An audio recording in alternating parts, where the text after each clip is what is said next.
So these are the fabled headquarters of the Scions. I confess I would have expected an order of self-proclaimed warrior scholars to surround themselves with the fruits of man's enlightenment. And yet there's not so much as a single piece of magitech in sight. It never ceases to amaze me how primitive you Eorzeans truly are. Oh, I'll have you know that the Rising Stones is home to the very latest in magitech innovation. Wedge calls it the Mark 14 Thermocoil Boil Master, and it's the finest kettle I've ever had the pleasure to own.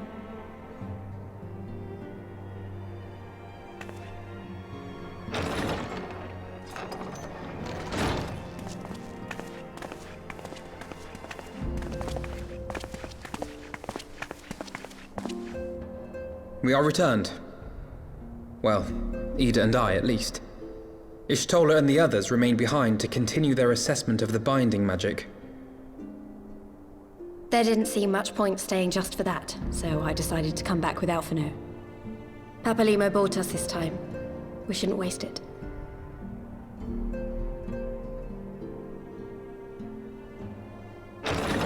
By your leave!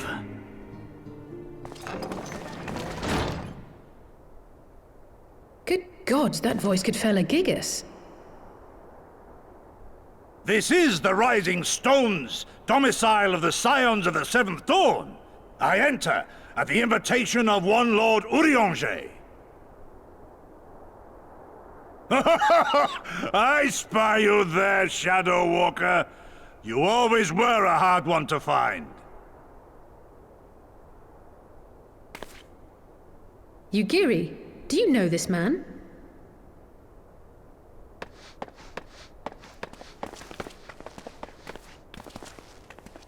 Gosetsu! Why are you come to Eorzea? In search of you, Yugiri. For days and nights did I row across the angry sea. I made port in good spirits, only for my own flesh to betray me over the trifling matter of an empty belly. Collapsed in the street like an unfed stray I was, until Lord Urianger came to my aid. Over a most welcome meal, we spoke of the plight of Doma, and I learned of our displaced countrymen's work to resettle this blighted land. 'Twas blind fortune that I was able to locate you so swiftly. But now we must make ready to depart. Our master languishes in dire peril, and Doma calls her daughter home.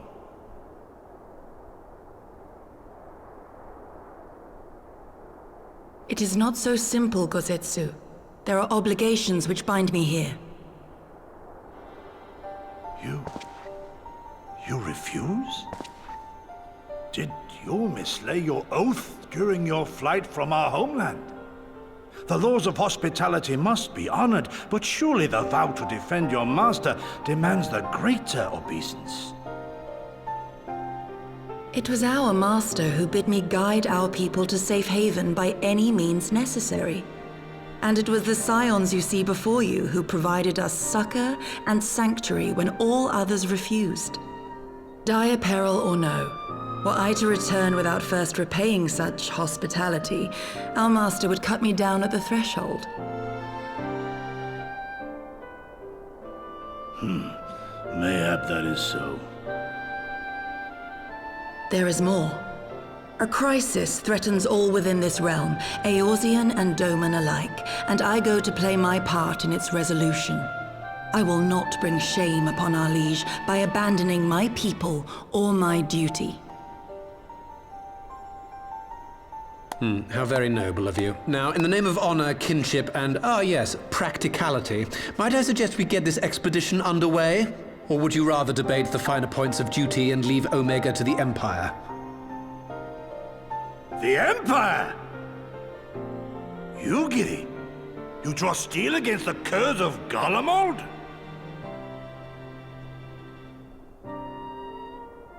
Then why did you not say so? My blade is oath-bound to fall upon the ranks of the Imperials wheresoever they march. Lead on, Shadow Walker, and may the enemy tremble at our coming.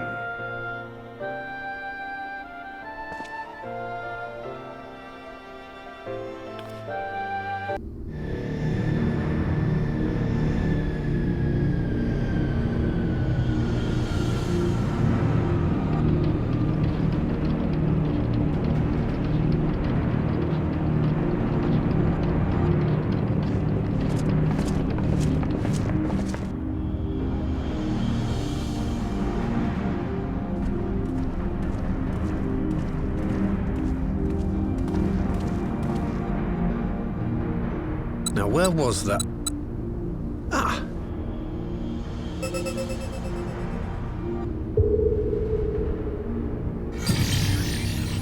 I've enabled the teleporter. One brief jump and we shall arrive in Omega's control room. How convenient. You've been here before. Of course. It was no easy task threading a path through all the skirmishes.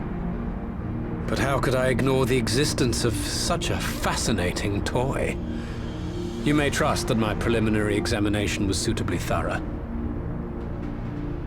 Trust? Aye. I trust your appetite for technology. I chased down a suspect airship, and who should I find but the traitor, Sid Garland.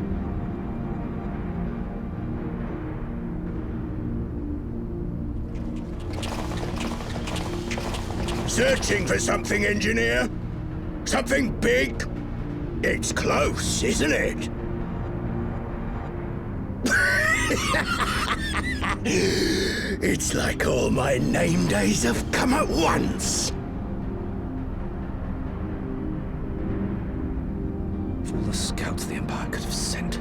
Take care of that brute, will you?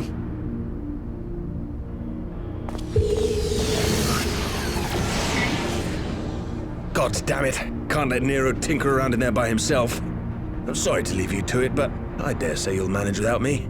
This clod has no idea who he's dealing with.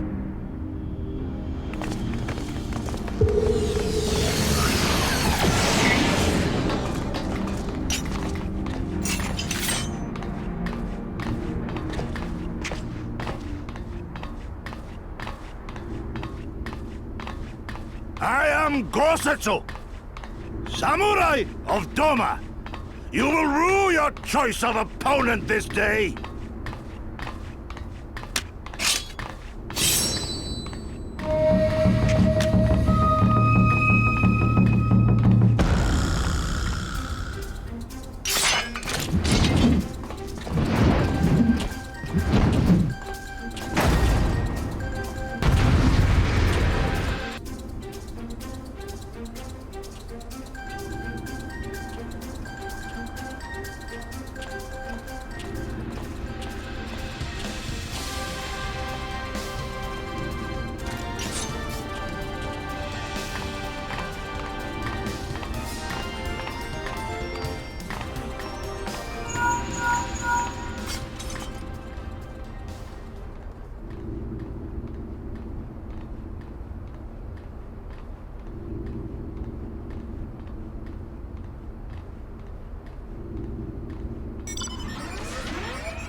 Temporal stasis disengaged. All systems operational. Garland?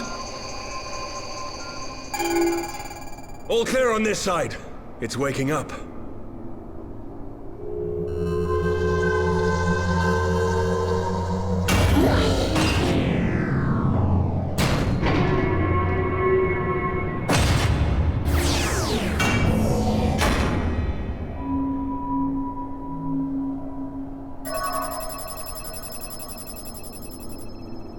Remarkable. Omega's sensors immediately detected the presence of the cocoon, even at this distance. They must have been set to scan for sources of energy exceeding certain magnitudes. I still don't see any means to control the machine directly. It seems to have been designed to act wholly autonomously.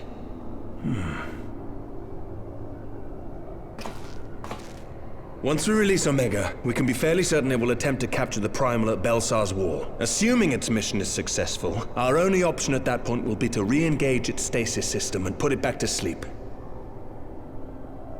And should the machine happen to misbehave, we'll simply initiate an emergency shutdown. I confess we don't yet have a complete grasp of its capabilities, but I'm certain the details will not elude us for long.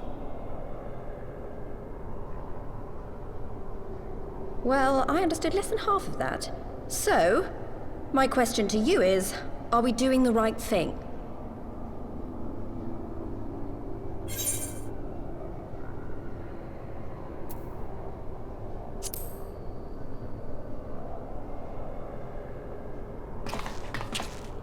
I suppose not.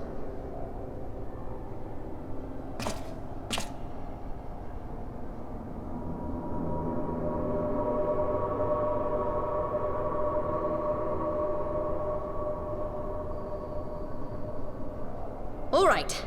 Step aside, Sid. Is this the thing I need to press? Yes, that's the one.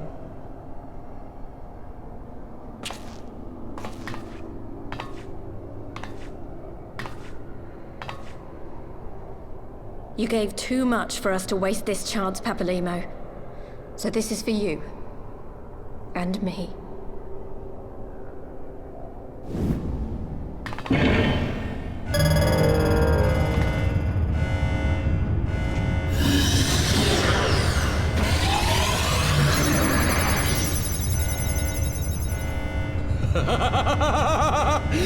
Yes! Fly free, my pretty! Show us what you can do!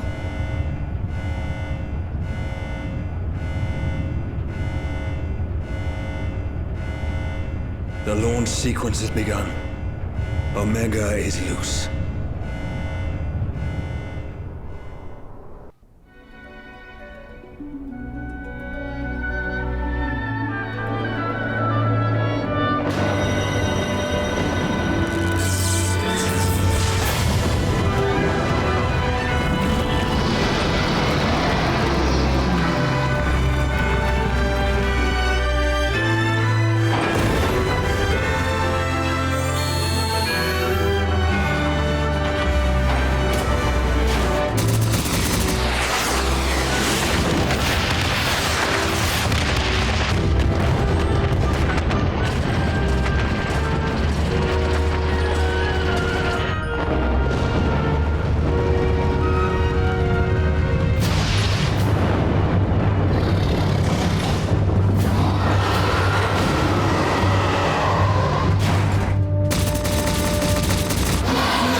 Huh?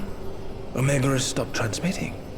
But that shouldn't be. I didn't engage the stasis system. And what does this signify? I have little understanding of these contrivances.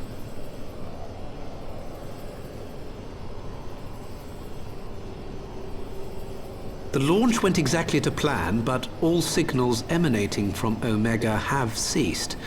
This may indicate any number of things, but we will need to join the Scions out in the field if we are to ascertain which one.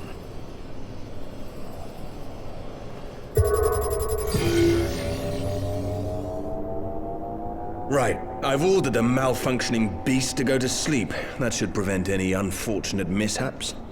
I suggest we make our way back to Gridania.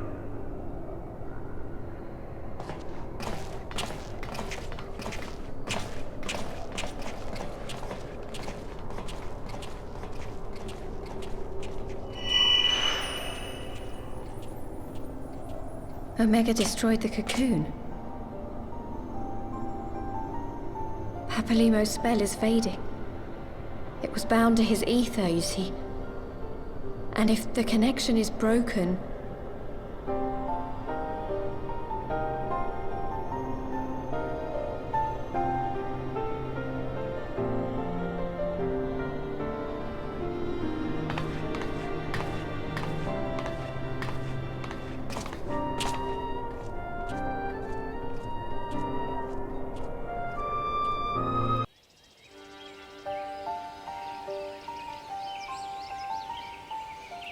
My friends, I cannot well express how glad I am to see you both unharmed. They say that Omega's clash with the Primal shook the very firmament. You need not have worried. The battle took place far above the ground. We were able to observe in relative safety, though I'm given to understand that there were casualties on the far side of the wall. It was like watching a nightmare unfold before our very eyes. Ilburd's primal manifested in the form of a colossal dragon, a being of pure violence. It burst forth from the cocoon with such terrible force.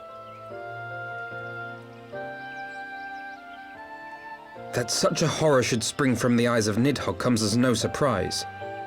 Nor do I wonder at its form. Ilburd all but announced it in the moments prior to his death. Plainly, it was his dying wish to visit a second calamity upon the Empire.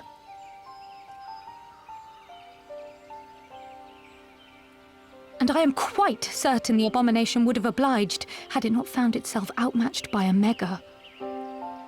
Gods!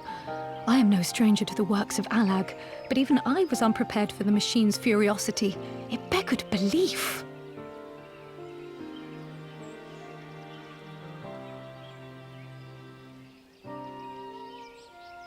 And how fares poor Ida in the midst of all this?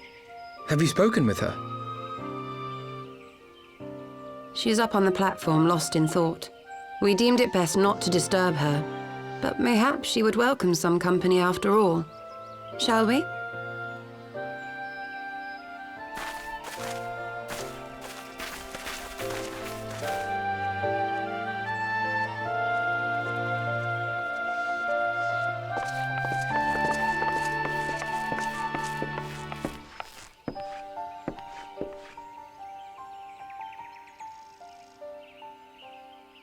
The light's gone. It was all we had left of him. Ida. I don't blame anyone. I knew what was going to happen. I knew the spell Papalimo meant to cast would drain away his life force. I knew that it would only buy us a little time.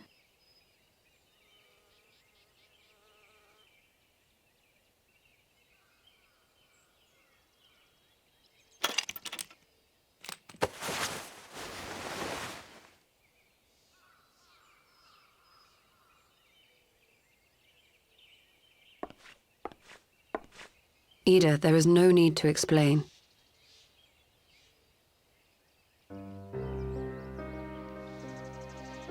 But there is. I can't hide in Papalimo's little shadow anymore, and I shouldn't hide behind my sister's mask.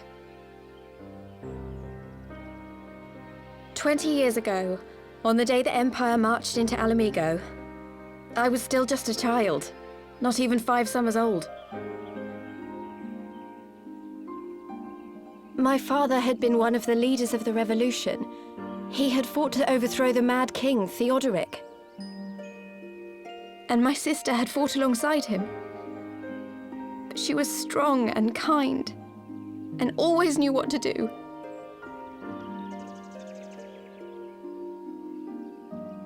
But when the Garleans came, everything changed. My father went to war against them too, and I never saw him again.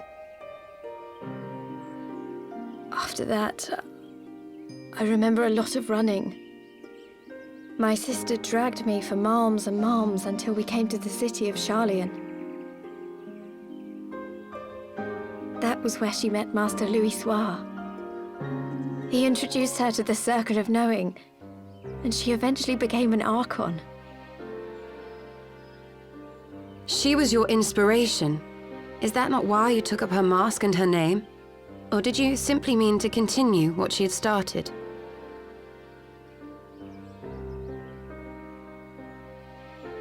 You've known all along, haven't you? That I wasn't Ida. Of course. We all recognized you at once. 'Twas Papalimo who persuaded us to maintain the charade. It was silly to think I could fool you. I knew that even then, but I sort of decided not to know.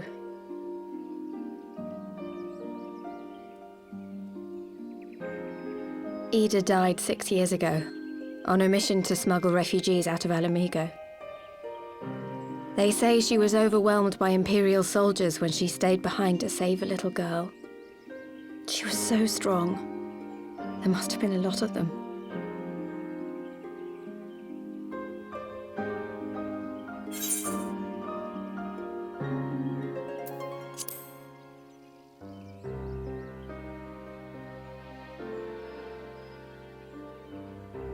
I'm sorry for lying to you. My real name is Lise. When Papalimo brought me Ida's mask, it was meant as a keepsake, but I decided I wanted to be his new partner, to keep alive all the good that she had done.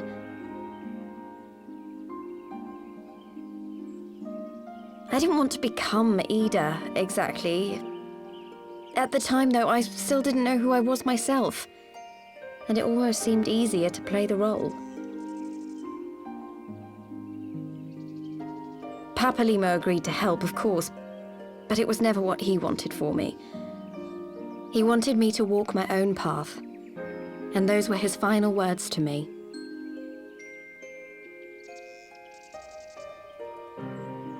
The Archon's mark he gave me is faded, and my last excuse along with it.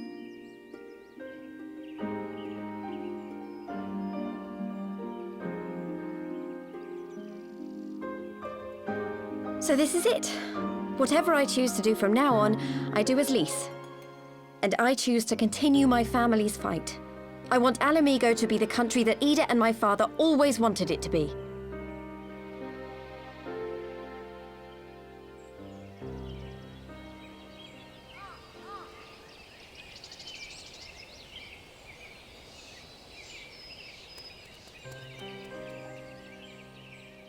War is upon us once more.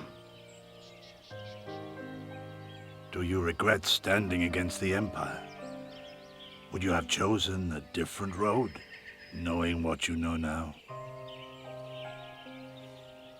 To claim that I never doubted the decision would be a lie. But I made my choice, and I have defended it with blade in hand ever since.